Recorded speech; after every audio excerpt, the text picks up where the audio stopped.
Hello everybody, it is me, Darcy. Welcome back to the channel and welcome back to this, the Unnamed Podcast. Time of the week where I sit here with this and talk a little bit of rubbish about the week and whatever else has spiked my interest.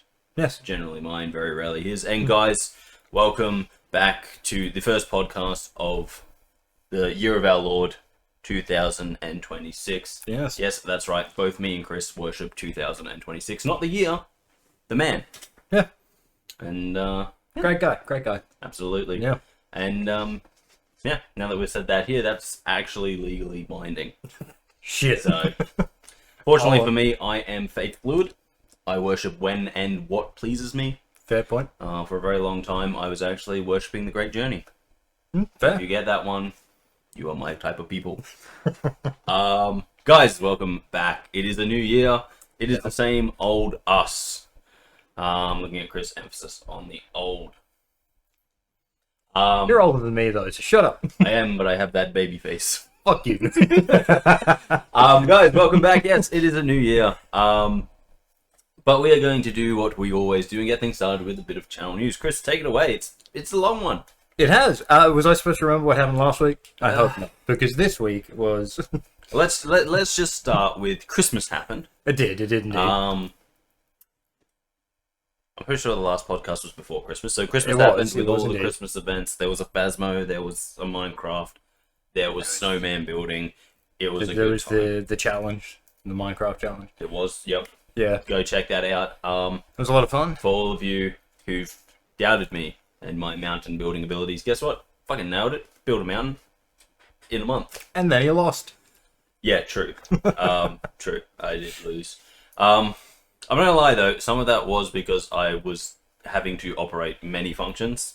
So now, hopefully next time we do that, Yeah. I won't have to operate many functions, and we can just do what I always envisioned, which was die. Yeah, that's fair. Yeah. Anyway, so Christmas happened. Yep. Then there was a week between that where we got a Coral Island and I believe a Red Dead Redemption. I could be wrong. I believe that's what I saw. I just didn't remember it because I didn't think about it. In Coral Island, I continued building towards something. But Do you know what that something is? No. Why do you not know what it is? I'm assuming financial independence, but I don't really know. You buy too many clothes. You know how these video games are with their fanciful worlds? Imagine a world where people could be financially independent. What? Yeah, the year 2026 is, It's something. well, if you like us and live in Australia, the rates are going up again. I'm aware.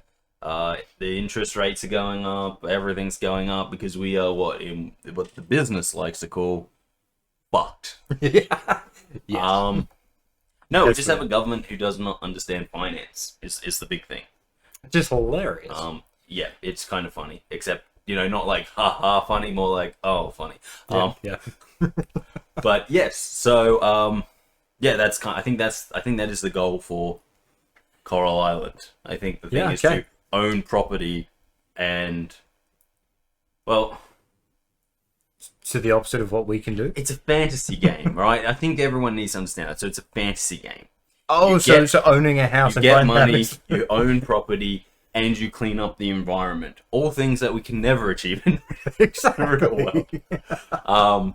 But yeah, so that happened. Then Red Dead Redemption happened. I continued my time in Rhodes. I continued ignoring Dutch because he's a bitch. I'm not surprised. Hate him so much. He's such a dick. We're aware at this point. You have not shut up about hating him.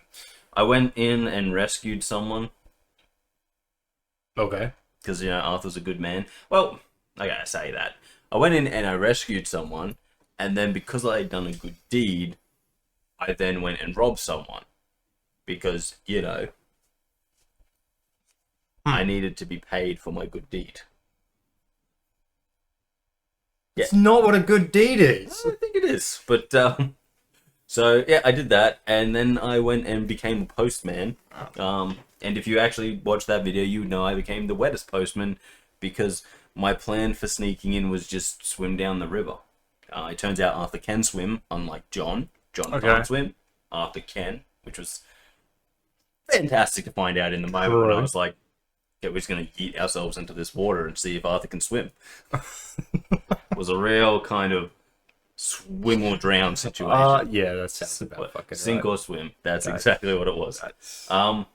Yeah. So I swam in, delivered the letter. Didn't think about the fact that I was delivering a letter at the time when I was jumping into the river. Yeah, that's the first thing I thought of. Because, you know, the thing is, like, They I live in the modern world. We don't deliver hand letters anymore. Water is no longer the enemy of information. No, it still is. No, it's not. Not if my phone goes in the water. Please. But anyway, so that happened. And then it was like, honestly, it's. I find myself, especially with Red Dead, it's like you can get like maybe 1 or 2 missions done these days because they're so long. True. But anyway, so I went and did that. Then I had to sneak out, and I was like, "Oh, brilliant! I've got this. I'll just steal a boat because I'm a genius." Very first thing I did was shoot the boat because I'm not a genius.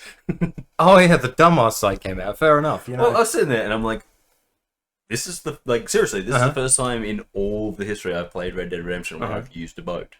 I had no idea about the controls, so I'm like." Is it like this to move? Okay. Is it this to move? So there was nothing at any point that told you how to use a boat? No. I assume at this point in the game, they're like, we assume you've already used a boat. And so I just pressed all the buttons, and then I didn't think about that one of those buttons is quite literally the quick draw button, and I pulled my gun out and shot. And everyone knew I was there then. Remember that comment where I called you a dumbass? Yes. It's standing. And then, and then I had to walk back to my camp because Kris the horse decided to just fuck off. Like, quite literally, he fucked off halfway across the map, and it's like, your horse is too... It's the horse you named after me. Yes.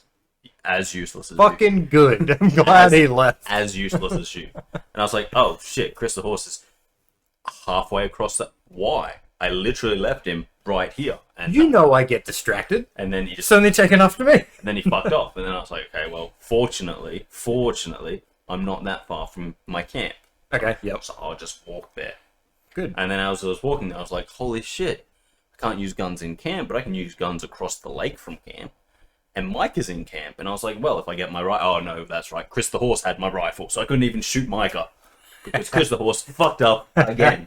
It's your fault for leaving the rifle on the horse. And that was Red Dead Redemption. Well, I didn't want to carry it with me. I was being a wet postman. I suppose you would have ruined the whole being able to shoot the gun. Definitely would have fucked everything if I had taken a rifle with me. Yeah. Anyway, that was Red Dead Redemption. And then... and we're on to this week. This week, yeah. Because it's been a 3-week gap, or 2 weeks. 2 and a bit for us. Mainly 3. Yeah. Indiana Jones. Yeah, man. Trying to wrap up Egypt in a nice, neat bow. I've done... I noticed you said trying, so did you fail at it? It turns out there's actually a lot more. So, like, when I finished the main story in the Vatican, it was kind of like, okay, the next mission is going to make you leave the Vatican. So go wrap up things. And the Vatican was a very small map with not a lot of whole things. So Egypt is a large map with a lot of things and a lot of things. Okay, a lot of things. Yeah. And so I know I'm finished the story because I've got all the disguises and stuff, all of that kind of stuff. All the stuff that you go, oh, okay, so we must be pretty close because it's now a lot easier to do everything. But I've only explored like maybe half of the actual areas. Okay. Because a lot of it was like, you literally can't get to this area without these disguises because it's just a no-go. That makes sense. You could be there, but it's like every person who's going to see you is like, hey. And so, yeah. Anyway. So, like quite literally, I found a new spot I'd never been to before when I was playing. Yeah. Because I was just wandering around. I was like, hey, what's this over here? Oh, it's a whole new dig site that I've just never been to. So there is still quite a bit to do. But I've still got to... for another 2 episodes? Probably. Yeah. I'm not being quite so, like, finished everything. I'm trying to get most of the photos. Oh, yeah. Fair. like I did in the Vatican. I didn't get all of them. I got most of them. Mm-hmm. But I'm definitely doing like all of the side missions that are actually side missions. Okay, So fair enough. Finding all of the notes and all of the photos is technically a side mission, but it's not. Yeah, okay, fair enough. Whereas going here and doing this for someone, that's a side mission. So I'm trying to do all of that, but as I said, it's just like there is still a big portion of that map where I've only tentatively like snuck through as part of a story mission. I haven't actually been there to explore it and see what's there. So there's just a lot happening. But makes sense. We are in the wrapping up Egypt so that we can move on to the next part of the story. Yeah, well, that's fair. Yeah, indeed. And so that was Indiana Jones. Pretty simple. I wandered around. I did some stuff. I found a ladder into darkness, which was great. Which led to another ladder into darkness, which was brilliant because of So the ladder into darkness was, and then you found another ladder into darkness. Yeah, so very much I went. Wouldn't that other ladder have already been in the darkness, or did you have to come out into the light? No, because what they did was they let me go down a ladder into darkness and then put a light at the bottom. Oh. So it was ladder into darkness into light. Then down another ladder into darkness. Into light? Sort of. Sort. But it was okay. I had my safety lighter with me. What do you mean, sort of? There was a bit of light, but I wouldn't really call it lit. So just like the game mechanics where they make you see it even though it's pitch black? No, it wasn't pitch black. It was like there was a light a little bit away, and I was like, oh, it's a little bit light. But again, I had my safety lighter, which was fine. It was safe. It was dead. Well, it wasn't safe. So I'm walking around with my lighter, right? Because I like to be able to see things. Obviously. And then like one of the first things I see is just like a stack of dynamite. I'm like, whoa, Hey, what's this over here? That's dangerous. And let me tell you, right? From my interactions, you cannot just accidentally light a stick of dynamite by just looking at it, right? You can light oil barrels that way, though. Found that out. Yes, I did. I'm not even fucking surprised. In the middle of a dig site. Now, it was a Nazi dig site, so don't feel too bad. But I was standing next to a dude with a submachine gun. He was being a Nazi. I was standing there being like, can I get your submachine gun? And he, absolute dick of a man, wouldn't answer me or give me the submachine gun.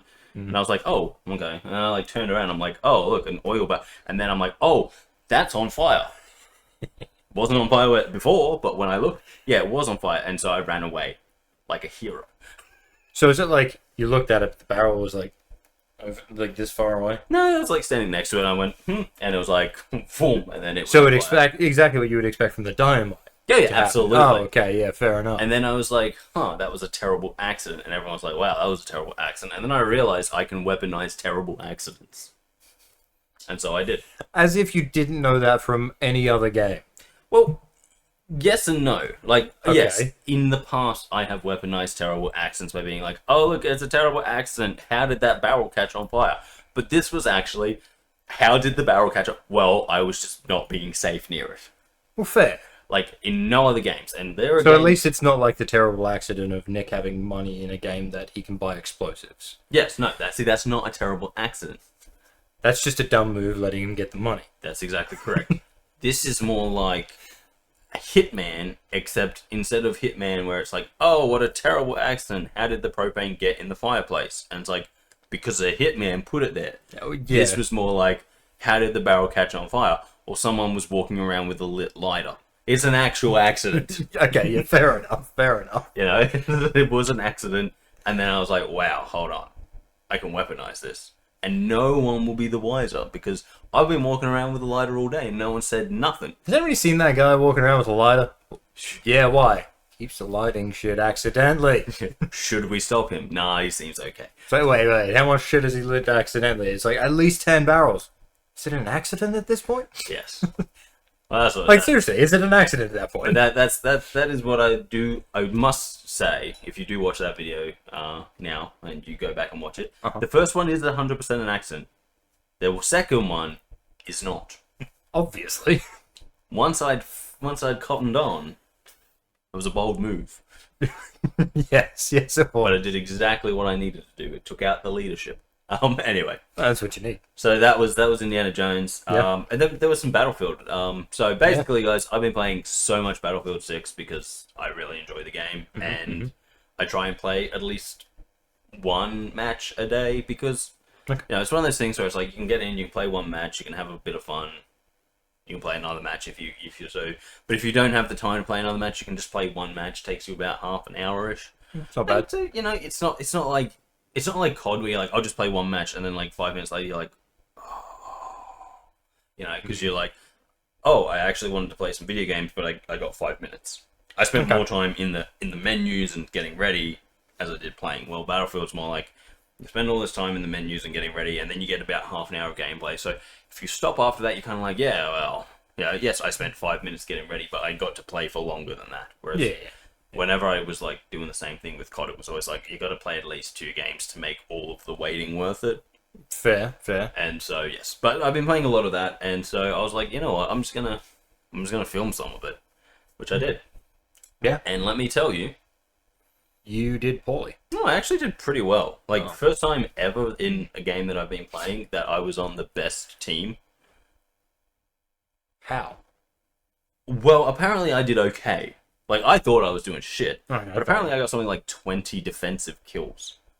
Which is crazy, because I was just lying in a building with a sniper rifle the whole time. Wait, why are they getting specific on a defensive kill? Because that means that I killed someone who was trying to take something off my team. Okay. As opposed to just shooting someone who was running around in the wild being like, woo. They do that. Yeah. They really do. It's crazy. But so I did that, got that. I was pretty happy about that. I explain it in the game, but I'm like I have a goal that I'm working towards in that game. Okay. So I have that, which is always kind of in the back, and I'm trying to do that. But what's the goal? Oh, the goal is just unlocking the last loadouts for each of my classes, so I can have 3 custom loadouts instead of 2. Yeah, fair enough. But the first one you unlock, the first custom loadout you unlock by just reaching a level. So it's like, oh, you're level this. Congratulations, here's a second custom loadout. Yeah. The third one, which is technically the second one, is a skill-based thing. So you have to do certain challenges to unlock it. Yeah, well, that makes sense. That's pretty cool. Except it's the second one, not the third one. And I don't know how you could achieve the second one before the third one, because like the third one's like reach level 10. It's like if you've done the stuff to unlock the second one before the third one, you should be past level 10 at that point. Should be. Because like there's a lot of killing that goes into those challenges. But true, yeah. So that's the goal I'm working towards. Okay. So that's kind of what I was doing. I was trying to get long range headshots so I could unlock my next sniper class. Yep. But also, I was just being attacked by like every single tank. There's a few times in the video where I'm like lying there, and then a tank just like from across the map. Okay, yeah. I've been shooting a few dudes, so maybe they know where I am, or maybe it's a spawn in. I do mention this, but I'll finish this part first, and then I'll go back to talk about it. And then they just kind of like the tank would just turn to where I was and lob shells at me, like not shoot shells. Lob them, even though like the shell would definitely travel that distance because it's a tank shell. Yeah, those motherfuckers can shoot like 3 kilometers. My little sniper rifle is not doing that. I'm like, technically I can shoot someone at like 500 meters, except I don't have a very good scope, so I can't really see them. So it's just guesswork at that point. But these shells are like coming in sideways, and I'm like watching them. I'm like, that's coming towards me, and you know how when you play a first-person shooter and you can see the explosive part coming towards you and you go, okay, I've got 2 options. I can move, which might save me, but it also might put me in the way of the explosion. True. Or I can just sit here and pray that they miss. Yes. I did the second. So would I. Twice. And guess what? They did miss twice. But again, so there was twice where there was just tanks lobbing shells at me and they were just like, he's somewhere there. And they were close, and I could actually see them through my sniper scope coming towards me, being like, what do I do here? Did you ever try to shoot one? No. Oh. No, because, no. Why? Well, it's kind of disappointing. When the explosion goes off, right, they go, did we hit them? Were they even there? Gives you a little bit of cover. If it blows up in midair, they're like, well, I'm going to put another shell there, and that means they're likely to hit you. The thing with tanks is that they shoot and then scoot. True. The classic shoot and scoot. Obviously. So they're going to shoot where they think I am, and then they're going to keep moving. They don't care if it actually hit me or if they were close, but if their thing explodes, they're gonna be like, well, hang on, there's definitely someone there, and there's someone skilled there. Because they shot it, yeah. And we don't want that. Or maybe you were far enough away that they're like, he's there. But in reality, it's just that good. Well, which you're not, but the problem is, right? Yeah. Because I was sniping at the time, I was in a building. Yes. The problem was the map we were doing has a lot of buildings on this side, and 2 buildings on this side. You were by the 2 buildings, weren't you? I was in the 2 buildings. So it's like, oh, I wonder where the sniper is. Either that one or that one. Yeah. And like when I say buildings, I'm being very, very fair. At which point they would shoot, and scoot. They were more like construction sites. Very few walls. So I was just lying on the floor, hoping no one saw me. And I bet if those explosions went off, they wouldn't collapse either, would it? No, they do blow out like bits and pieces, but those buildings don't collapse. Which is weird for an explosion. Now I can talk about some of the things that I'm like, okay, Battlefield 6 is a great game. If you've played any of the Battlefields before, play Battlefield 6. It's better than pretty much everything that came after Battlefield 1. Fair. Which sounds scathing, but if you remember, Battlefield 1 came out after Battlefield 4. Because Battlefield 1 is not actually the first Battlefield. No. Because that would just be called Battlefield. Well, you Battlefield 1 is Battlefield World War 1. Which, great game. Yeah. Absolutely fantastic game. Love the shit out of that game. Only downside, if you want to play it now, is that it's really old. Which means that people don't care about it anymore, which means the servers tend to be full of hackers. And I have dealt with that last time I was playing. Motherfucker with a machine gun who was hitting nothing but headshots. I mean, look, it's possible, but it's so very unlikely. 3 buildings? See, that's where it's unlikely. Yeah, no. So, like, unfortunately, when games get older, hacking becomes more prevalent because the people just don't care. People who, like, stop the hacking just don't care anymore. Yeah, true. They're like, dude, this is, like, 4 games old. Play the new game. And you're like, but the new games are rubbish. Anyway, I digress. So, Battlefield 6 feels like Battlefield 4. Okay, yep. Which is good. Like, don't get me wrong, Battlefield 4 was peak Battlefield. Okay. Battlefield 1 was peaker Battlefield. Okay. But both are great games. Yeah. Battlefield 6 feels like Battlefield 4. Yep. Except with a bit less. Because Battlefield 4 had three teams, each with their own equipment. Okay. Battlefield 6, I think, has more equipment per team. Okay, yeah. But, you know, it's bits and pieces. Like, nothing really matters. There are some issues, though. Yeah. 1, Battlefield 4 had, and possibly Battlefield 1, had way better destruction. Okay, yeah. Which is what we want in that type of game. Yeah, so, like, Battlefield 4 was, like, the whole thing where we talked about levolution. Yeah. Where stuff you did in the multiplayer campaign would change the map of the multiplayer campaign. So that was like, drop the giant building in the middle of the city. And now there's not a building in the middle of the city anymore, which everyone's fighting control. There's just a pile of rubble and shit. Yeah. Blow up the dam. Now there's water everywhere. Take out the satellite dish. Now the thing that was under the satellite dish is crushed. There was a lot of that kind of stuff, which was great, because it kind of felt like, you know, if you were, like, the map where they had the giant building, if the other team was camping on that giant building and stopping your team from taking it, and were just in complete control of that upper level, just drop the building. Yeah. Take it out. Change the battlefield. See, that's what I like. That was good. That would be great. And, like, every single one of them had something. Nice. Some of them, I'm not 100% sure were set off by people. Like, some of them had things like storms and stuff like that would roll in if you were in, like, islands and stuff, which would make traversing between the islands harder. Yeah. But struck by lightning? I don't know. But there was a whole lot of like stuff that happened with it. So yeah, and that was good. Battlefield 6 has destructible environments. Like, if there's a house there, you can blow out all the walls, but the house won't collapse. Yeah. So it still has it, but it has it a little bit less. Okay. Which you go, okay, understandable. Understandable, sort of. Kind of. Obviously, there are parts in maps where there's like, so there's this one map that I've played a lot, which is like this golf club suburbia in America, Okay. and the golf club can like have big bits of it collapse in and completely change what you're looking at. But That's pretty good. that's about it. Like you can't level buildings like you would actually expect. It's a bit disappointing, but It's a bit, but like that's that's one of the things where I'm like, it's a good game. It's not a perfect game. yeah. And it's understandable. The maps are big, so you can't have like every single building be able to be leveled and then just have a completely flat thing. I understand that, because then it would just be everyone's just crawling around as snipers, which isn't fun. Or vehicles become suddenly the only thing that's worth having. So I understand that for gameplay being like, you can't destroy everything. Yeah, it makes sense. Yeah.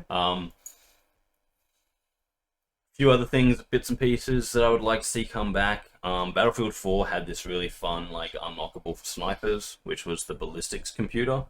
Oh. So when you were looking down your scope, you would actually see a rangefinder on top of it. Oh. So that you didn't have to pull out rangefinders and stuff to figure out how far you were trying to shoot. It was just always there. It was a high-end unlockable for the sniper. Yeah, I would like to see stuff like that come back, because they currently don't. They do have this thing where it's like, if you equip it to your gun and just hold it, whatever you're pointing at, it'll find that range for you. Okay. I like that a little bit less, because that doesn't tell you the range. It just levels out your gun for that range. Okay. But you can imagine it's not 100% accurate, especially when you're kind of just like sitting there being like, they're in that area. Yeah. So I'm going to, and then it's like, oh, I leveled the gun for 50 meters less than them because I wasn't pointing directly at them. And often when they're running around, you don't have that. Whereas when I'm sitting there with a little thing telling me how far it is, one, I can level my gun to the closest level, and two, I kind of go like, oh, it's 50 meters more, so I pop my gun up a little bit higher and take that shot. Yeah. So I like the ballistics computer better than what they currently have. I would like to see it come back. Mm-hmm. But it's Battlefield. There's going to be a whole lot of updates. Oh, yeah, That's the one thing we know about Battlefield. So I'm hoping that they bring some of this stuff back, because right now I feel there's a bit of lackluster, especially in the sniper classes. There's a lot of lackluster kind of stuff. Yeah. So it's new. I'll give it that. Let's see how it progresses. But it's a good game, not a perfect game, but it's a very enjoyable game. And I think if you're playing it with your mates, it's a lot of fun, because you can all just jump together and be, it brings back like the feeling of the mid 2010s. Oh, that'd be nice. Or early 2010s, when Battlefield 4 came out, and I was playing a lot of it with my friends. Yeah. But yeah, so that's pretty good, actually, this week. And then obviously, we have the podcast this Friday. Yes. And then on Saturday we have Minecraft, which is me and Kris back in Sky Factory doing Sky Factory things, mainly making trees. It was all I really did. Yeah. Oh wait, no, I made some pots. Yeah. And I did other things, because that's kind of what we do. Yeah. We are now at the point where we can move beyond just making trees. Yeah. Like I think if you're being honest with Sky Factory 4, the first hour and a half is generally just making trees, and then you've got the stuff to start making stuff faster. Yeah. So, like, by the end of the episode, we have cobble generators up and running, which means we now have pretty much infinite cobblestone, which is great. It's fantastic. Yeah. And it means that we have to rely less on trees. It's true.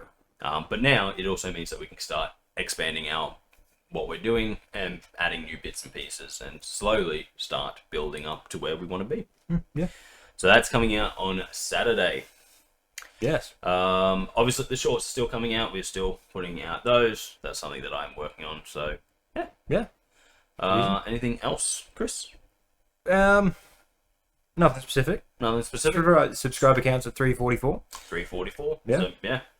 I don't remember what it was last time. I believe in the last one we had literally just broken 333.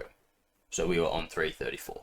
Because I believe in the last one we just hit that new milestone that we were talking about.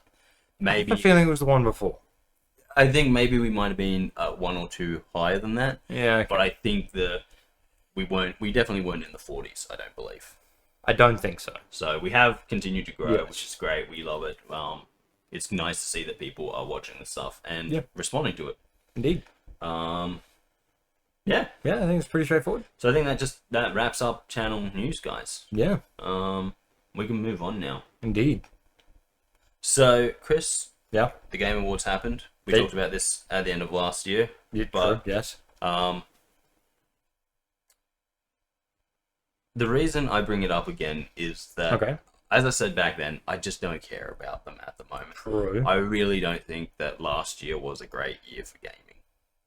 Yeah, that's There fair. was a few standouts, but Yeah, that's true. mostly about the year I was Yeah, like really I agree. until Battlefield 6 came out, I was kind of like and I was Yeah. playing games from maybe 1 or 2 years before. Oh, yeah, of course. Part of that is that it is just very hard to stay up to date with all the new games and everything. So like when you got 1 year where like 6 or 7 really good games come out, But it feels like at you the can't moment... play 6 or 7 games, especially not the No, games well- we're building now where they're so fucking long. Well, the next thing is it seems like they just keep trying to pump out more and more games. Just in general, they're pumping them out. And it's like, Yeah. how about we stop pumping them out And make good games. and make them good again? Yeah. But, you know, just let's not have 50 come out in the first 6 months of the year. Absolutely. Obviously, I'm probably exaggerating, but let's not have 50 come out. Let's have like 15. Yeah. Smaller You number. know, or let's not make 10 100+ hour games a year. Yeah. Because the okay, thing is- that's fair. The thing is, like, I can if you are making games that are like, and I bring this up because it's a game that you can go back and you can play as much as you like, but it wraps itself up in like 20 hours, and that's Space Marine 2. Yeah. It has levels, you play those levels, it has a story, it's not a long story. Yep. It's a game you can theoretically sit down in a month and finish. Yeah. If you're someone who doesn't have all the time in the world to play games. If you're someone who does have that, you can wrap it up in a weekend. Yeah. That's But true. there's nothing wrong with making games like that. No. Of course Like, there is. I don't need every game I play to be open world with hundreds of hours of content that mainly come down to traveling the open world. I don't need Yeah. that. I don't need every game to be Skyrim. Look, if I was to play any games like that, I they'd say haven't 1 or 2 a finished year. Skyrim. Oh, fuck, I haven't even started It came out in 2011. I'm aware. I own several copies of it, but I've never finished any of them because I get bored before. Before you get to... Honestly, when I play Skyrim geez. now and I start Yeah. a new game, I don't actually ever complete more than the first like part of the story. Oh, because you get bored. Get the first Rodar, Mhm. and then go explore. And it's like, Yeah, hey, that's pretty much remember it. there's a mission you're trying to do, and you're like, fuck off. I don't care. Fuck off. But anyway, Yes. the reason I bring that up is there are a few games that I am Mm-hmm. looking forward to coming out this year. Yes. And I believe the first one off the rank is Mhm. the James Bond game. I believe it's Last Light, I don't think I've seen anything. and that of it. is coming out in March, I believe. Okay. It is made by the same people that made the Hitman games. So it should be good. They know what they're doing. It looks very good. It would be quite good. The one I've seen, Sorry, First Light is what it's called, not Last Light. yeah, I've seen. It's coming out in May. So that's the first one that that's on my radar. Uh-huh. I actually don't know the names of the ones that are on mine, and they're the two that I've seen. Like obviously, you know one of them, which is that vampire one. Yeah. I don't remember the name of it for the life of me. That would be Daywalker, I believe. Yeah, that sounds about right. But that's on my radar. Plus, there was another one that showed up where I've only seen. Actually, it might be Dawn. I know what you're talking about. The Yeah, one that's yeah. made by the people who worked on The Witcher 3. Yeah, and then the other one was...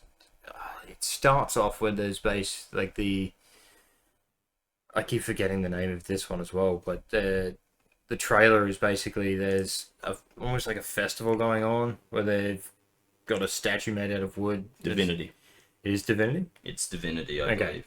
But that's not coming out this year. That's not this year? Okay. Well, that's the only other thing that I've seen. I believe it's the new one from Larian Games. Probably.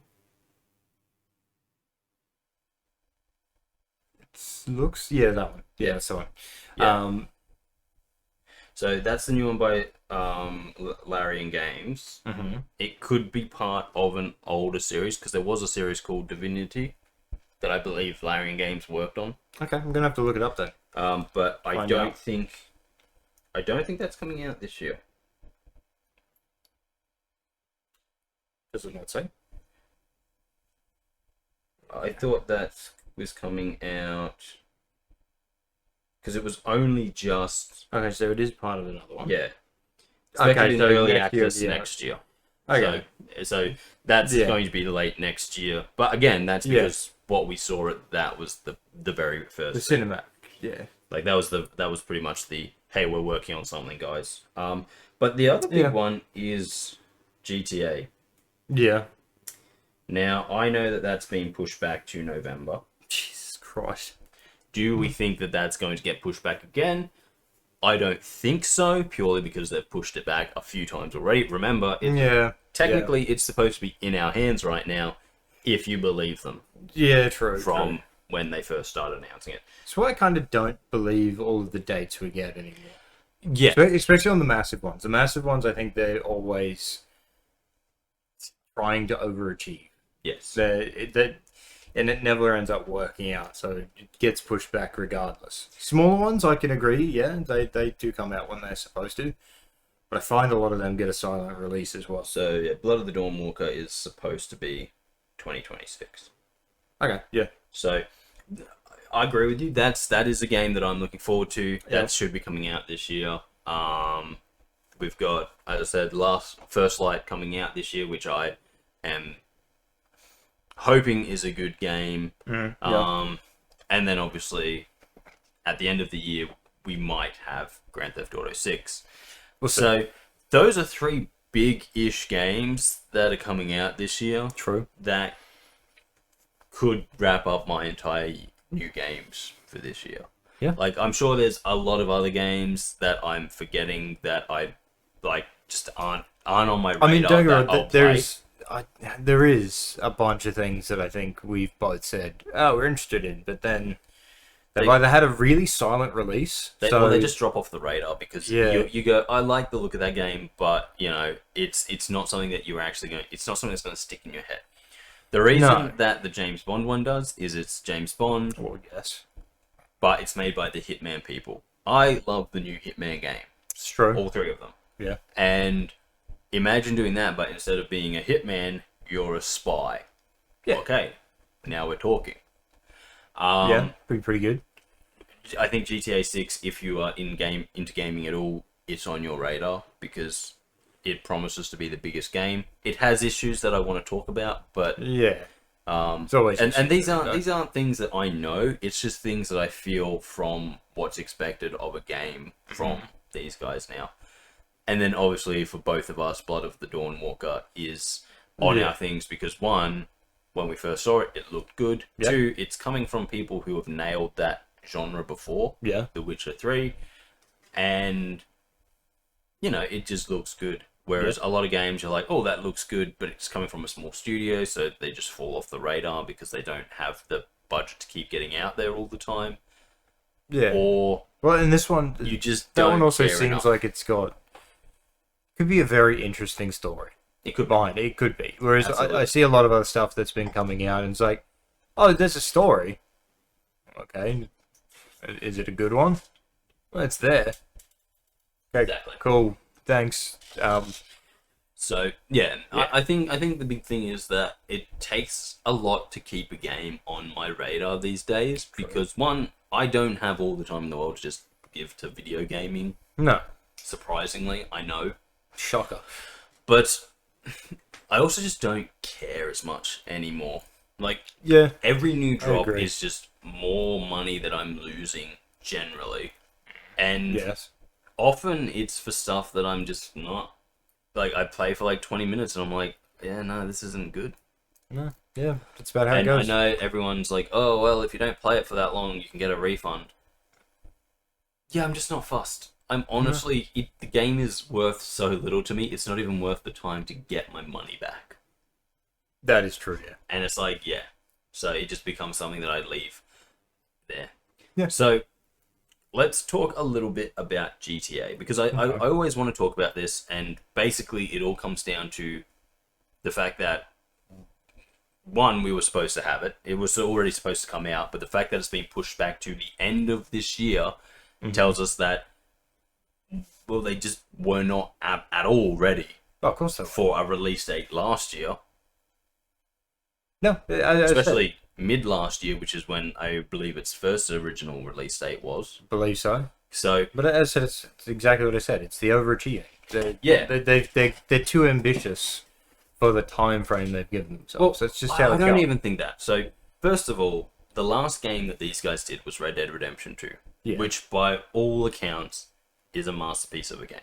Yeah. It has one of the most reactive worlds. It has some of the best characters, and it feels like an actual living place. Especially when you compare it to Grand Theft Auto 5. Grand Theft Auto 5 is big, like much, much bigger than Red Dead Redemption 2, I believe. I might be wrong on that, like if you actually just take it like meter for meter, map for map, but Red Dead Redemption 2 feels more enclosed. And it has to, because the fastest you can travel there is on a train, whereas in Grand Theft Auto you fly around in jets. True. But, you know, the way they measure world largeness is like, oh, but how much detail and blah blah. So there is so much more detail in Red Dead Redemption 2 than there is in Grand Theft Auto 5. Because there can be, I think. I think the thing is, there can be. You can't have a modern game set in a modern city and have the detail that you have in Red Dead Redemption. I don't think that's possible. It's too much happening. And I think that that's one of the first things where we're going to see. So I think they went more detail further out from the city. A little bit, yeah. Because that's when they started adding a few more I think the things, thing is that they want to make a game that is a combination of GTA and Red Dead. So a more living world that's bigger and more expressive in the modern era, which I think is going to be difficult. Oh, of course it is. Which would be very difficult. And I think that no matter what they do, people will compare it to Red Dead Redemption 2 and it won't come out favorably. No. At least in terms of how realistic the world feels, how it actually feels like you're a character in that world. Because I don't know if you like, once you finish a Grand Theft Auto game, and they go, well, now you can just run around the city being a menace. That's like the most boring part because there's just nothing happening. So I always use cheats. Exactly. That's 100% why I always use cheats. And that's why that's part of it. So whereas in Red Dead Redemption, it's like when you finish the game, there's still all the stuff that you didn't do. Yeah. So I think part of it is that they're trying to make a GTA that feels a bit like that Red Dead Redemption 2. And I think that that's adding a lot of time to it. Oh, of course it is. 2, I think that they just overreached completely. Yeah. Because you don't delay for over a year. If you, like, if I delay a game by 3 months, you go, okay, that's polishing time. That's, okay, a few bits and pieces. And let's face it, polished video games these days are not what polished video games used to be. No. It's like, polished means that instead of a 20 gig day one patch, it's a 10 gig day one patch. Yeah. So 3 months, I'm like, oh, they're just putting the finishing touches, making sure everything doesn't break immediately. Yeah. Over a year? That tells me game's not even close to being finished. Oh, of course it's not. And so that's kind of where I sit with it, as like, it's going to be a big game. It's probably going to be a decent game. But I think if you are someone who is a betting person, you I wouldn't be putting money on November release. Yeah. Because as much as I'm like, oh, they've already pushed it back a long way, I think that in the current video game world that we live in, it's better for you, and I think the companies are starting, or the publishers are starting to understand this, it's better for you to push it again, because at least that, like, people will be angry, they'll be like, oh, we want to play the game, but the backlash will be, we want to play the game, not we paid through the roof for a fucking shit game. For a game that is broken and not finished. And whilst a lot of people talk about, oh, these games released poorly and came back, that's few and far between. Oh, it's I can name like 2 of them off the top of my head. Same. No Man's Sky and Cyberpunk. They're the 2 I had. But I can name a lot more games that released in poor ways and just died. Yeah. And that's a long list. That's the thing. Whereas, like, yeah, I think it's better to put, if you're not ready to release on that day, and not be like, we need to be ready to release. Be like, are we ready to release? If you're not ready to release, you have to push it, because you can't release an unfinished thing and be like, don't worry, we'll have time to fix this. Especially when it's GTA 6. Because now, maybe if we're having this conversation at the start of last year, people are like, no, but it's GTA.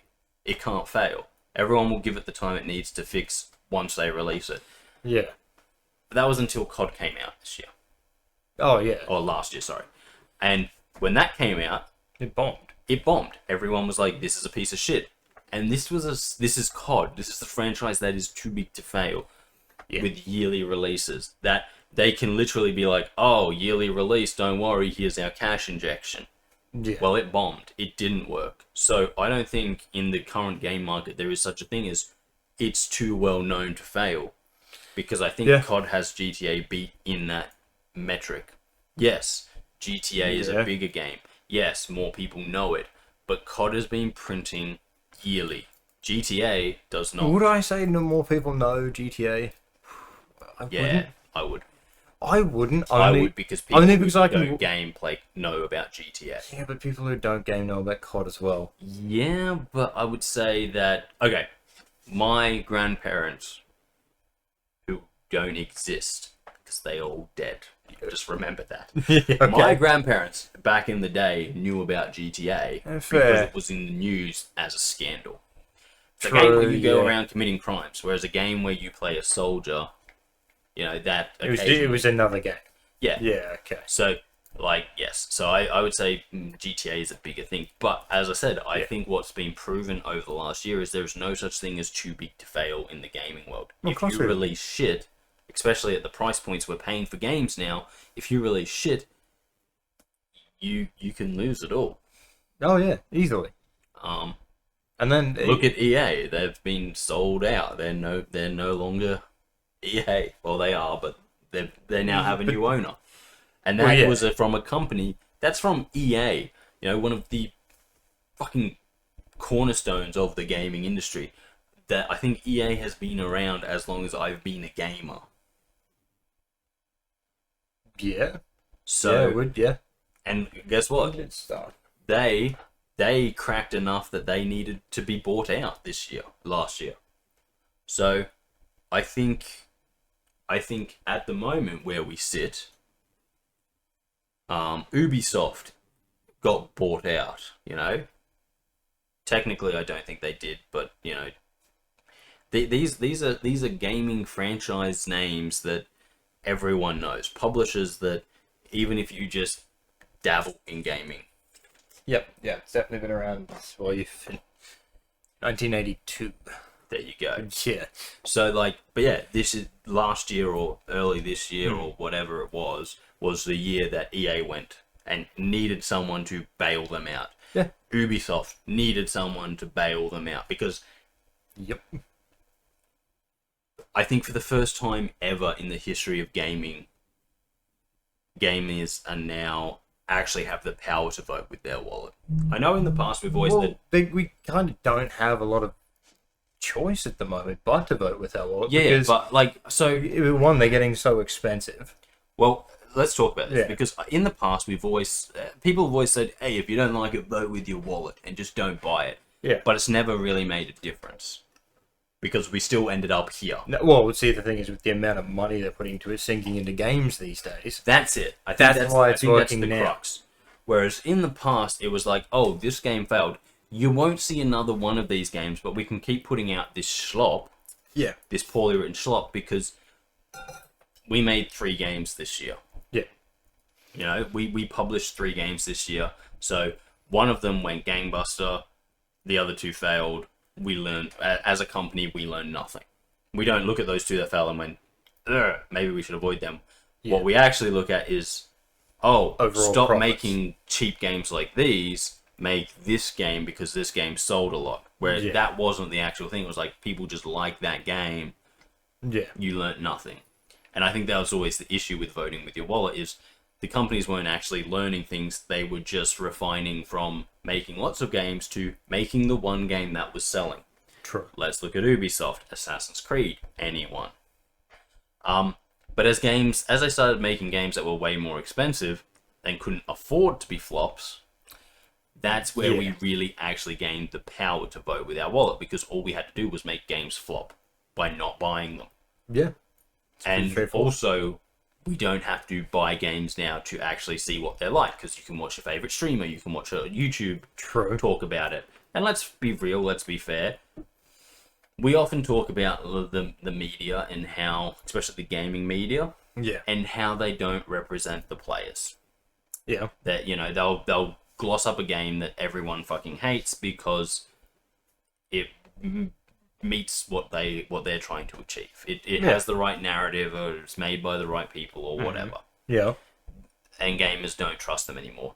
Well, I can say the same for a lot of like the YouTubers and stuff who are in that gaming sphere. Yeah. And they're like, oh, this game isn't too bad, blah blah blah blah blah, and then you're watching what they're putting up, and you're like, wait, but that is bad and whatever. But the difference between them and the old school media is the old school media used to just talk about it, and you couldn't see it. Whereas now, even if I'm not agreeing with what the person is saying, I can see what is happening in the game. They're showing me gameplay clips. They're showing me this. They're showing me that, and I can say, no, I'm not going to buy that game. Yeah, I can agree with that. We're more informed. It's easy. We're more informed. Publishers are putting out like bigger individual games, which means it's easier for us as the public to be like, no, we don't like this shit. Get it out of our gaming sphere. Yeah. And instead of them being like, oh, 3 of our games failed, but 1 succeeded, so double down on this, they're going, oh, our only thing that we were hoping to make all this money from didn't. Yeah. And so that's what we've seen with Ubisoft and EA. And I think that I think that Rockstar and their publisher, who I believe is like Tencent or something, I can't remember. I can't remember. But I think they, looking at how gaming has been over the last 2 years, lots of games have died, and lots of studios have gone out of work. Let's face it, nothing is too big to fail anymore. So I think we are more likely to see a pushback to put out something decent than a rush out to, we've already put it back once or twice, we need to put it out now. Because I think in the past that was the publisher's mindset. No, put it out now, we'll make the money back, and it doesn't matter if it's shit. Whereas now it's like, if we put it out now, we might fail completely and not ever get this money back. So I think that's a good thing, though. I honestly do. I honestly think it's a good thing that this is now starting to happen, because honestly, we needed a shake-up. We needed these studios to realize, and these publishers to realize, that you can't publish shit and expect people to spend millions on it. Oh yeah, you can't. And like what we were talking about last time with the starting to use AI to help create games. Yeah. Goes that Claire Obscura? Yeah. They did. They did, and I believe, look, if what I saw was correct, they lost their awards. Really? Apparently. It's a bit weird. Look, I'll come out and I'll say this because I have, and I'm not backtraddling what I said. I just want to clarify what I mean when I talk about it. Yeah. AI should be viewed as a tool to help creatives do their job, not to replace creatives. Yes. So they lost the Game of the Year award and debut game awards from the indie awards. But so they lost everything. Did they lose their Game of the Award from the Game of the Year from the Games Awards, or was it just from that indie thing? It says subsequently lost Game of the Year and debut Game of the Year indie games, by the look of it. Yeah. Yeah.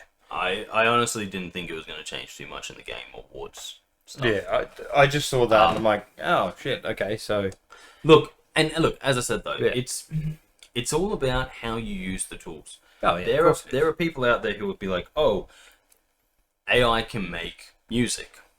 Yeah. So let's, instead of hiring someone who can create music, let's get AI to do it. Bad idea. Terrible idea.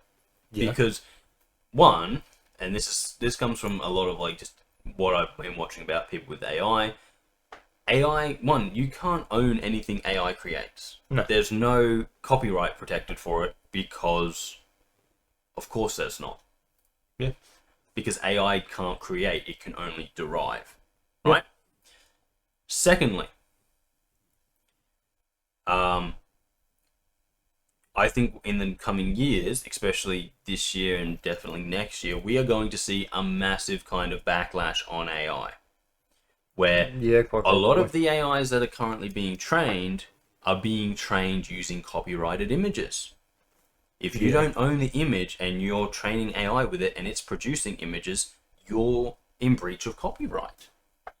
Yeah. So I think there's going to be something big on the training of AI in the coming years. Now, this isn't going to stop the big ones like Disney and stuff who own so much stuff that they can train on a lot of things, but it will stop some of them, especially the more freelancey ones. Yeah. Or we'll see these AIs bought by big companies who own a lot of stuff. Mm-hmm. But here's the issue, I think.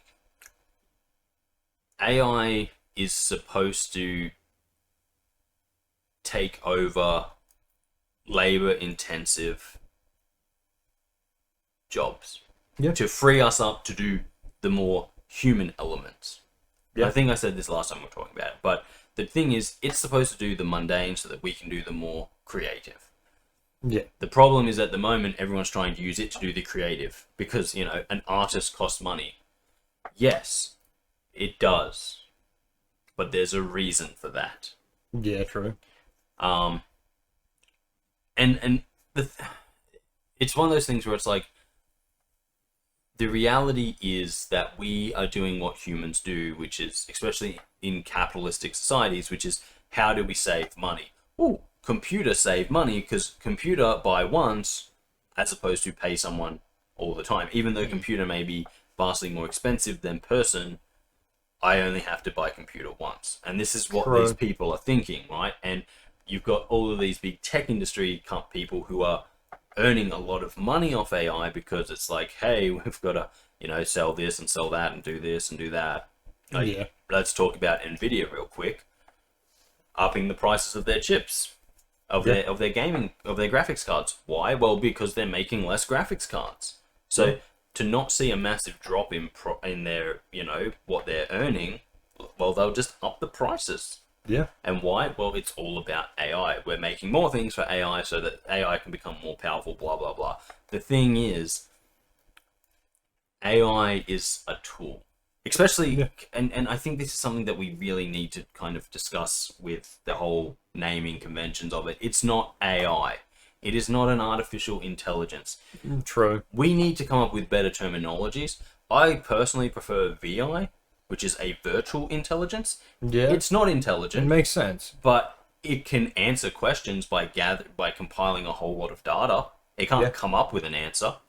That's true, yeah. It can't even compile a lot of that data correctly in some points. The old, I don't know if this is still the case, but the old how many R's are in strawberry argument pops up. I don't know if they've fixed that, but considering that that is literally a word that AI couldn't tell you how many R's are in it, I didn't hear about that. Oh yeah, it was hilarious. That was a couple years ago though, so I don't know if it's fixed. But basically, it could not, because of the way AI is. It's not an intelligence. It can't. Yeah. It's not artificial intelligence. It just can compile stuff. Yeah. So it couldn't even look at a word it was printing and count the number of R's in it, because that's not what they do. And so calling it AI is one, dishonest. It's not artificial intelligence. Yeah. It cannot think for itself. So there's that. But as I said, the other thing is it's a tool to be used by people. It then needs to be refined by humans. Oh, yeah. So like, I ran a tabletop RPG over the time that we weren't on camera. And I used ChatGPT to help me fill out a lot of stuff, because I wanted to do a lot of stuff quickly. Yeah, that's fair. I then didn't check it, because I was just like, it doesn't really matter. It's flavor text and stuff like that. Yeah. There were mistakes in there. Like, I know there were mistakes in there. Yeah. I just did not want to go back through and fix it all up, because I was doing something for fun. It was for me, you know? If I was putting this out as a game or as something to be done, I would then need to go through and spend human time making sure that everything in there actually makes fucking sense. True. So I can use ChatGPT or AI to help me, but then I still need to, one, be the start of that process, and two, be the end of that process. Yeah. And what all of these people are doing is trying to remove the human completely. We don't need human. Yes, we do. We still need the human. We still need the part to actually do it. It's just, this is a tool that's going to make us more efficient. Yeah. And that's how it needs to be seen. But that's not how it's being seen. And it's going to take some kind of build up and collapse of something for us to finally, for companies to understand how to use it right, and how to use it in conjunction with people, as opposed to, well, we'll just replace people. Yeah. The only issue with that is that, one, we are going to see a massive skill drop off as less and less people can get into these industries. Yep. Two, we have a very bad culture with products for consumers at the moment, where we aren't trying to put out the best thing. Like, and this isn't just in entertainment. This is across the board. Like, sports players who no longer think that doing the best every time they go out onto the field is the required thing. It's being in the sport for years. Right? Yeah. Yeah. So we have a thing where it's like, people are paying money for something, and the people providing that are going, oh, well, it doesn't really matter if we give them the best experience. Good enough is close enough. And that's the real issue right now. So when we go into these entertainment industries, like, think about animated movies and stuff like that, where they're inevitably going to start using AI to save on costs. Yeah. We're going to get schlop. It's going to be not great. Yeah. And when you know, think about how people freeze frame old school cartoons and say, oh, look at this. You can see the point where it's between the two drawings. Yeah. There's going to be a lot of that where it's like, oh, between these two, and look, the hands are wrong and all of this kind of stuff. Yeah. But in that one still frame, when they're focused on the hand, they spend a lot of time getting it right. Yeah. We're going to see a lot of that. But the problem is, it's going to be probably worse. More than likely. Like, we're talking about heroin Vegeta versus awesome Vegeta type stuff, except the crappy heroin skinny Vegeta is what we're going to be getting most of the time. Yeah. And it'll pretty much take exactly what's happening in the video game industry right now, of people being like, yeah, we're just not paying anymore. Yeah. For this to finally be fixed, and when it is fixed, we're not going to have the people skilled to come back and fix it. Yep. And then that's going. So we are going to see a degradation, and it's a real shame, because AI was like, all of this AI revolution was supposed to honestly give people more freedom to be creative, be the part that humans can do that computers can't. And instead, we've got people being like, but can we use it to create? No, we can't. What we can use it is to help creatives. It can be a tool. Yeah, yeah. It can be like, oh, cool, I've designed this person, and instead of me having to be like, okay, now we're going to do this, I can be like, oh, okay, here's this image that I've drawn. Show me this type of clothing on them so I can choose how they should look. You know, because AI can go, oh, well, here's that picture you drew, and here's this type of clothing. You go, no, that's not a good look for them. Yeah. Instead of me having to draw it up and be like, okay, this is what they, oh shit, no, that's a bad look. Now I've got to spend more time. So I can go, here's my concept of a person. Let's have a look at some styles for them. AI, show me all these styles. You can have a look and then you go, oh, that's the one I want. Now I take that back as a creative and I refine it. And I give it their own thing. I just don't have them like in the standard hoodie and stuff that AI is giving them. I go, oh yeah, that's the look I want. That's the kind of, I've decided this person's going to be a street kid. Now I come and I put in the embellishments. I bring it back to the artist and I go, this is what we want. Yeah. Arts it up. Be creative. Yeah. And that's what AI should be used for. It should be used to take a lot of the stress and the actual hard parts out of it. And I can't be any more clear than that, I think. It's not to replace the creative work. It's to streamline it, to make it like, oh, here's my stuff. Show me this. Now I see what I want.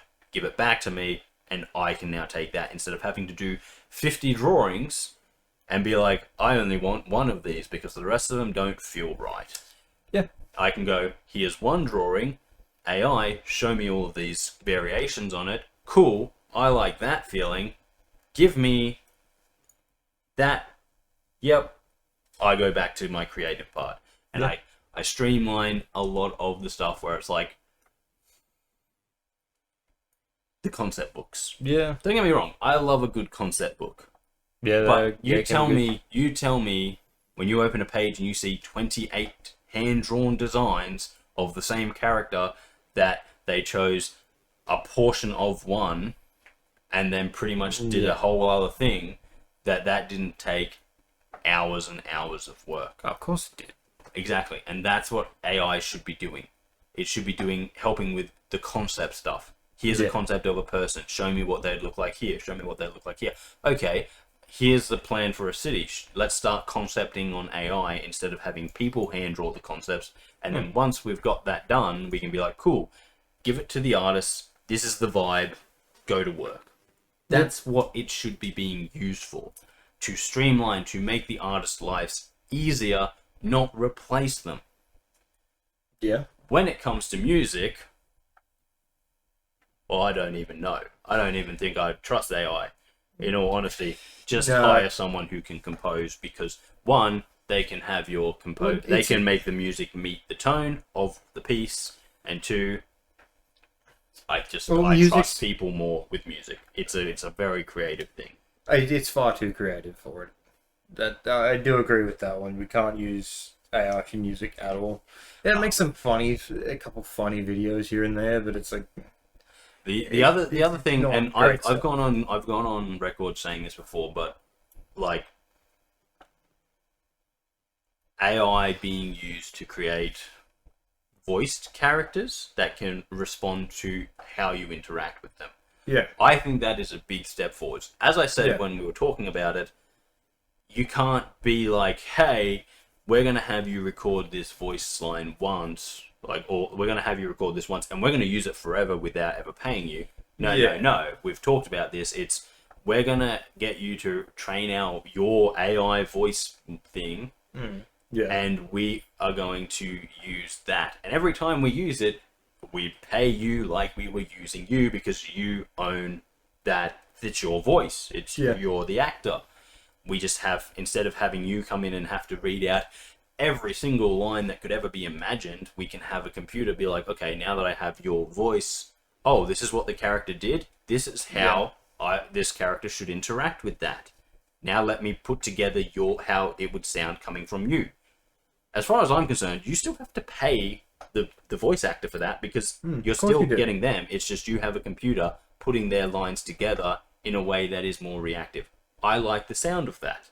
It saves time for everyone, to be honest. It saves time for everyone, but also, like, for me, for my money, I'm sitting there going, it makes immersion more realistic. Because instead of having a character come in and do voice lines, or the way we did it before, which was no voice lines, it was just written.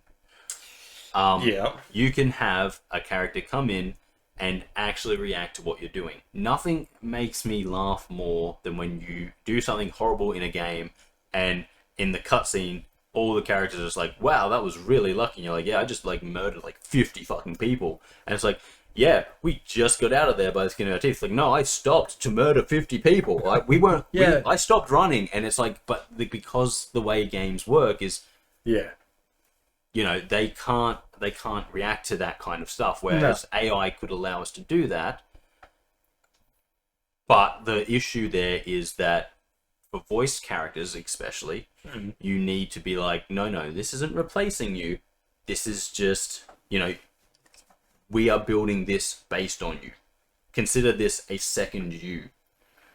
Yeah. So if this gets used, you get paid. It's pretty straightforward. You have to give us the right to use it because it is yours. We are just having you give this system words. So pretty much what it would be is a system, and then you say, okay, here's this person's voice. And it goes, got it. So the system can be owned by the company, but every time you plug in a voice, you have to pay that voice actor. And not like a royalty of like, well, we used it for 10 lines, so here's $10. No, you pay them the same you would pay them if you had them come to the studio and read lines. Yeah. Like, don't get me wrong, they'll probably...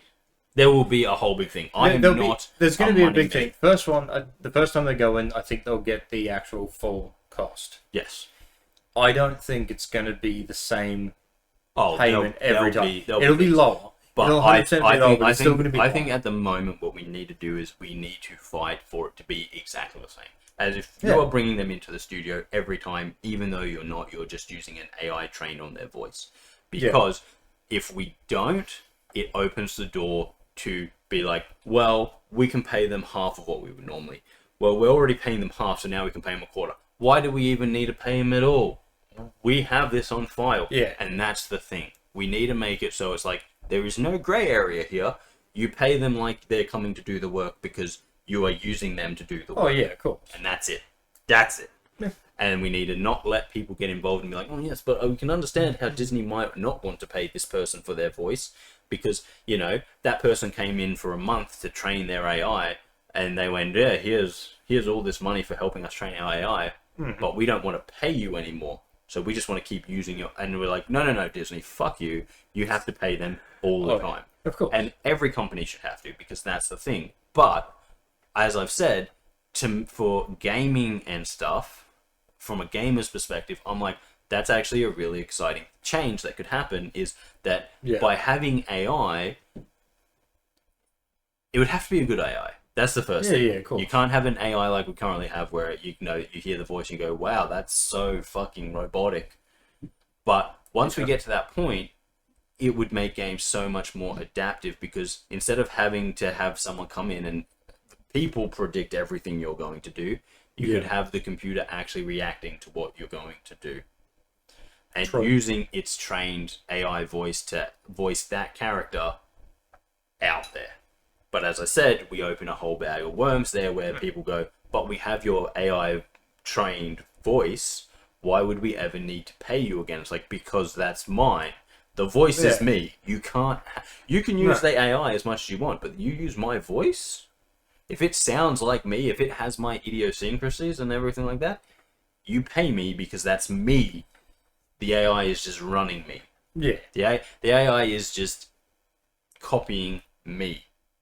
So you pay me because that's me. Oh, of course. And that's what we need to be really, really strict on with that sort of thing. As I said, for the art side of thing, it needs to be considered a tool to make artists' life easier. Not to make things cheaper for the companies, but to make artists' life easier. I mean, in turn, it would actually make it cheaper. No. See, what you're doing there is just trying to think corporate, make things cheaper. You need to stop thinking like that, and we need to. No, the only way I'm thinking it making it that it would become cheaper for them is if there's already an agreement that artist works, let's say, an hourly wage. Okay, yes, but that's going to become cheaper because it's going to save time. Yes, that's it. But if it is an artist that's like, no, I just charge this to do this one thing, then that should never change cost. I agree. What I'm saying is mentality based because this is the thing. everyone who's fighting AI is fighting it as like well, it's going to do this, no, you need to fight the mentality that comes along with it. Oh, yeah. So if instead of saying AI is going to replace artists or make them less in demand, we start changing our mentality to be AI is a tool to help the artists, Yeah. then we change the mentality about the whole thing, because no longer are we sitting there being like, well, companies are using AIs to save money. We're saying companies are using AI to help the artists. Yeah. So as an artist, how do I can use that mentality to be like, I still make the same as I would make if I was doing 100 drawings, because I'm charging for my skill, not my time. Oh, yeah. And that's it. And if we get this idea that it's a helping tool, not a money-saving tool, then we can cut out the whole thing of companies being like, well, we're going to save money by not hiring artists, because you're not saving money. It's not a money-saving tool. True. It's an assistant to the artist. And so... Yeah. And and you'll run into people be like, okay, but what about if subpar artists start using it to make themselves seem better? Good. Cool. That's where the human element of being a consumer comes in, where you go, this is subpar. Why would I pay the same price for this as this? Yeah.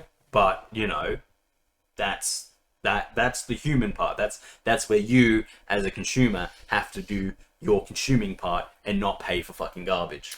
Pretty much. But the mentality behind AI has to change from, this is going to save us money, to, this is a tool that will help us make a better product. Oh, yeah. 100%. And that's the biggest issue. At the moment, everyone keeps looking at it with the money thing of being like, they're going to cut costs here and they're going to do this and they're going to do that. Whereas, like, yeah, if you keep thinking like that, they will. Artists starting to use computer programs to do their artworks. Yeah. It was just a tool that was brought along. I agree. AI does just need to be used as a tool. As someone who does draw, and I have computer programs to help me draw, everyone said, computers will take away from the artist because they don't have to draw it by hand anymore. It's actually fucking harder, because when I'm drawing on a tablet in front of me and I'm watching it happen on the screen, I don't have the feedback I have from pencil and paper where I'm like, oh, okay, yeah, that's that line. Yeah. So now I get like, okay, now with no feedback, I have to try and replicate what I've just fucking done. It's not easy. Yeah, no. It's actually, like, in the late 80s, early 90s, when they were like, all of the hand animations going to computers and blah, blah. Yes, it made some things easier, but it wasn't like, everything's now easier and everyone can be an artist type thing. No, yeah. AI will be no different. Yeah. Again, the people who are good at art and can use AI will take their good art to the next level. The people who are bad at art and can use AI will bring their art to an acceptable level. Yeah, that seems right. The people who are actually good will still stand head and shoulders above everyone else. And as I've said multiple times in this podcast and before, the big thing is changing our mentality. The AI is there to help the artist, to save them time. It's not there to save companies money. Fuck no. But it's there to make the artist's life easier. And if we can start building that mentality as people, then not only will we not see artists lose out to AI, we will see artists actually being able to earn more money. Yeah. Because instead of having to spend 6 months working on a single project, they might be able to spend 3 months working on that project because they're just able to save time, which means they can do another project. And as long as we are acknowledging that the AI is there to help them, then we acknowledge that if you do two projects in the time it used to take you to do one, you shouldn't earn the same money for doing one project. You should earn the money for doing 2 projects, because that's what you did. Yeah. Right? We just need to change our mentality. And what we need to do is say to big business and say to these people who are being like, well, we can use AI to make things cheaper. No, that's not what AI is for. AI is not to make you guys more money. It's to make better products. Yeah. And I think that's where we all come down at the end of the day. No one is against AI making better products. We're just against AI because at the moment we're all looking at it as through this lens that the companies want us to look through, which is that this thing is going to save them so much money. No, it's not, because if we demand that we have the best quality things from these people, they can't save money because they're still going to have to put out good quality, not just give us the latest schlop. And let's face it, if you don't believe me on that, go look at anything that Disney's done recently. It's shit, okay? Because they started thinking good enough and people will still pay for it. This is where being a consumer comes in and you say, no, good enough isn't going to get me to pay for it. I'm not going to watch something that's good enough. I'm only going to partake in the best. And that will allow you to see these things start being used properly. Yeah, that's understandable. And yes, it's going to be a rough transition. But if everyone can kind of get on the same page and be like, this is what we expect, you know, if you look at a company like Disney and be like, yeah, you guys are using AI. Why is your shit so bad? They're going to have to increase the quality. And that means all of these artists that you're worried about losing their jobs suddenly get their jobs and they get their good pay. It's just not as rough for them because they have AI helping them in the background. Yeah. And that's it. I think that's the reality with AI. And I think that we, as a society, have to kind of just, again, stop seeing things the way the corporations want to see it, where it's like AI is cost saving, and start seeing it as, no, things shouldn't be cheaper because you're using AI. They should just be done better and faster because you're using AI.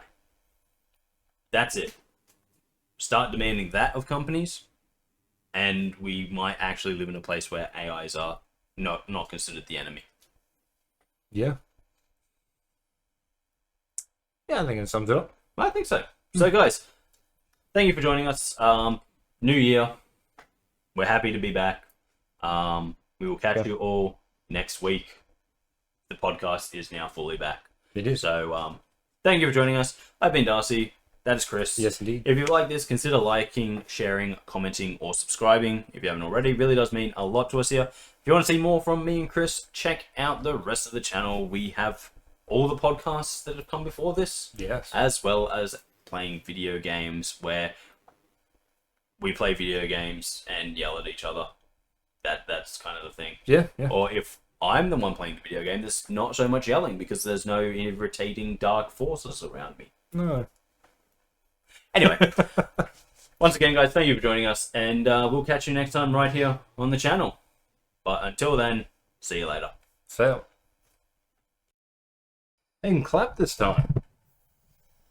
Yeah, I can. My hands aren't absolutely destroyed. Honestly, happy mistake. Happy mistake. Honestly, happy mistake. Fuck, how'd you get that? Happy mistake. I was just moving it. I was like, oh, that looks like a good spot. I didn't even look at the screen. Yeah, I'm aware. Until I looked and saw it was right in front of your face. I went, oh, that's just a great spot.